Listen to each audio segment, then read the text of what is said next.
আসসালামু আলাইকুম দর্শক মণ্ডলী, আইপিএস স্মার্টে আপনাদেরকে স্বাগতম।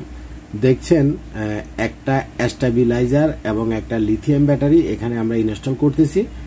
এই স্টেবিলাইজারটা আর লিথিয়াম ব্যাটারিটার সাথে আমরা দিছি হলো গ্রোওয়াটের 5000 ওয়াটের একটা হাইব্রিডের সোলার ইনভার্টার। এখানে বাম পাশে যে মেশিনটা খোলা দেখতেছেন এটাই হচ্ছে ভোল্টেজ স্টেবিলাইজার এবং এই স্টেবিলাইজারগুলোকে বলে হলো সার্ভো সিস্টেম স্টেবিলাইজার। সাধারণত গ্রোওয়াটের এই মেশিনগুলা একটু সেনসিটিভ টাইপের মেশিন, বিশেষ করে যেসব এলাকাতে লো ভোল্টেজের সমস্যা আছে সেসব এলাকাতে এই স্টেবিলাইজারটা আপনাদের লাগবে। দেখছেন এটা একটা অফিস, হ্যাঁ, খুব বড় ধরনের একটা অফিস।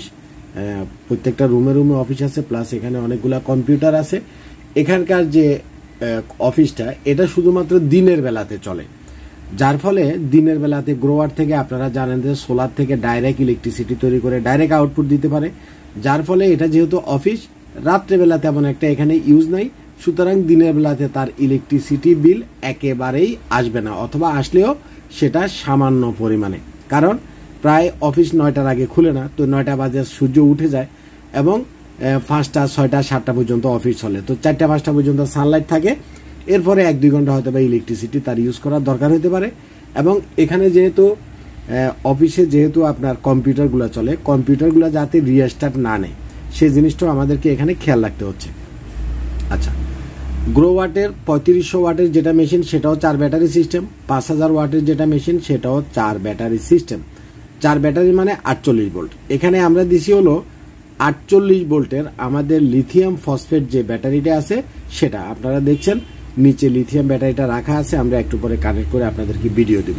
তো এখানে ভোল্টেজ স্টেবিলাইজারটার ভূমিকাটা কি? ভোল্টেজ স্টেবিলাইজারের মূল কাজ হলো ভোল্টেজটাকে স্টেবল করা, এটার নাম হচ্ছে স্টেবিলাইজার।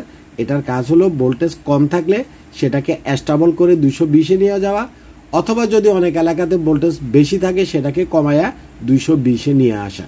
এবং এটার ভিতরে যে মোটরগুলো দেখছেন এটাকে বলে হলো servo motor, servo system stabiliser, বা এটার ভিতরে যে মোটরটা আছে এটা হলো সার্ভো মোটর।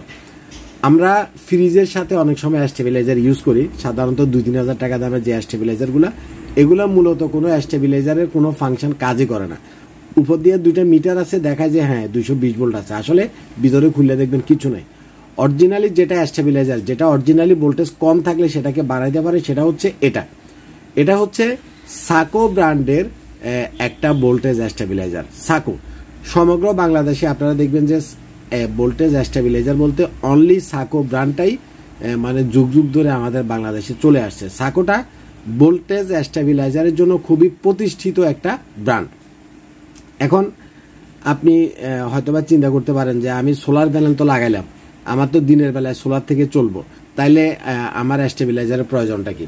স্টেবিলাইজারের প্রয়োজনটা হচ্ছে দিনের বেলায় না হয় আপনি সোলার থেকে চালাইলেন, যদি আপনার রাত্রেবেলাতে আপনি যখন ইউজ করবেন ইলেকট্রিসিটি থেকে অথবা ব্যাটারি থেকে, তখন কি হবে? যদি আমাদের মেইন লাইনের যে ভোল্টেজ, অর্থাৎ আমরা বাসা বাড়িতে যে কারেন্টটা ব্যবহার করি এটা হচ্ছে 220 ভোল্ট। এই 220 ভোল্টের জায়গায় যদি আপনার 180 ভোল্ট হয়, 160 ভোল্ট হয়, 170 ভোল্ট হয়, অর্থাৎ 200 নিচে মেইন লাইনের ভোল্টেজ থাকে, তখন কি হবে? তখন আপনার মেশিন প্রপারলি কাজ করবে না। সে কি করবে? যখনই 200 ভোল্টের নিচে আপনার ভোল্টেজ সে পাবে, তখন ধরেন যে রাত্রেবেলাতে আপনার সোলার প্যানেলটা এখন নাই, রাত্রেবেলাতে তো কোনো সোলার প্যানেল কাজ করে না, তাই না?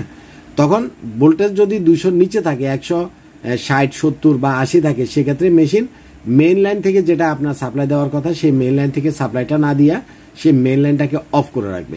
সে কি করবে?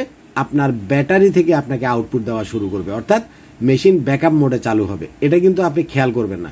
তো ব্যাকআপ মোডে চালু হইতে হইতে একটা সময়তে যদি আপনার ব্যাকআপ ব্যাটারি শেষ হয়ে যায় তখন কিন্তু বন্ধ হয়ে যাবে। আবার দেখা গেল যে ব্যাকআপ মোডে চলতে চলতে একটা সময়তে কারেন্ট চলে গেছে, তখন কিন্তু আপনাকে যে ব্যাকআপ দিবে সেই চার্জটা আপনার ব্যাটারিতে থাকতেছে না। সুতরাং আপনার এলাকাতে যদি লো ভোল্টেজ থাকে অবশ্যই আপনার স্টেবিলাইজার লাগবে, এবং স্টেবিলাইজার যদি না দেন তাহলে আপনার ব্যাটারি থেকে সে আউটপুট দিবে, একটা সময়তে আপনার ব্যাটারি ব্যাকআপ দ্রুত শেষ হয়ে যাবে। এবং স্টেবিলাইজার কেনার ক্ষেত্রে অবশ্যই সাকো ব্র্যান্ডেরটা কিনবেন এবং সার্ভো মোটর সিস্টেম যেটা সেটাই আপনারা কিনবেন। আমি আগেই বলছিলাম এটা একটা অফিস, এখানে অনেকগুলো কম্পিউটার আছে, এয়ার কন্ডিশন আছে এবং তাদের লাইট আছে, ফ্যান আছে। তো যারা অফিসে বা স্কুলে বা ব্যাংকে যারা হাইব্রিডের সোলার সিস্টেম করবেন, এটা হচ্ছে সবচাইতে লাভবান একটা প্রজেক্ট। কারণ অফিসটা শুধু দিনের বেলাতে চলে এবং 9টা 5টা যদি অফিস হয়, সাধারণত আমাদের বাংলাদেশে 9টা থেকে 5টা পর্যন্ত ইলেকট্রিসিটিটা 9টা থেকে 5টা পর্যন্ত সানলাইটটা থাকে। ফলে আপনি সারাদিনই সোলার থেকে চালাতে পারতেছেন। বিশেষ করে ধরেন যে স্কুলগুলা, কোচিং সেন্টারগুলা বা যে কোনো ধরনের অফিসগুলা যেটা দিনের বেলাতে বেশি ইলেকট্রিসিটি ইউজ করে, রাত্রে বেলাতে করে না, তারা 5টা বাজে অফিস বন্ধ হয়ে যায়, 6টা বাজে অফিস বন্ধ হয়ে যায়, যাদের অফিস আছে তাদের জন্য হচ্ছে সোলার সিস্টেমটা একটা বেস্ট অপশন। তার কারণ হচ্ছে আপনি যদি প্রপার ওয়াট হিসাব করে, আপনার লোড হিসাব করে হাইব্রিডে সেট আপ করেন, দিনের বেলাতে আপনার একদম জিরো ইলেকট্রিসিটি বিলে আপনি নামায় আনা সম্ভব। মানে 1 টাকাও ইলেকট্রিসিটি বিল আসবে না। অনেক সময় আমাদের বাংলাদেশে শীতকালে কুয়াশা হয়, আবার বৃষ্টির দিনে বৃষ্টি হয়। বৃষ্টির কারণে, মেঘের কারণে, কুয়াশার কারণে যদিও বা কিছু আউটপুট কম আসে, তাও আউটপুট ধরেন যে সোলার থেকে কম আসে, সেটাও অল্প পরিমাণে। অর্থাৎ দিনের বিলটা মোটামুটি 100% আপনি সেভ করতে পারবেন যদি আপনার অফিস হয়, স্কুল হয়, কোচিং সেন্টার হয় বা 9টা 5টা ইউজ করার মতো জায়গা হয়। ভালো থাকবেন, আজ পর্যন্তই থাক। আসসালামু আলাইকুম।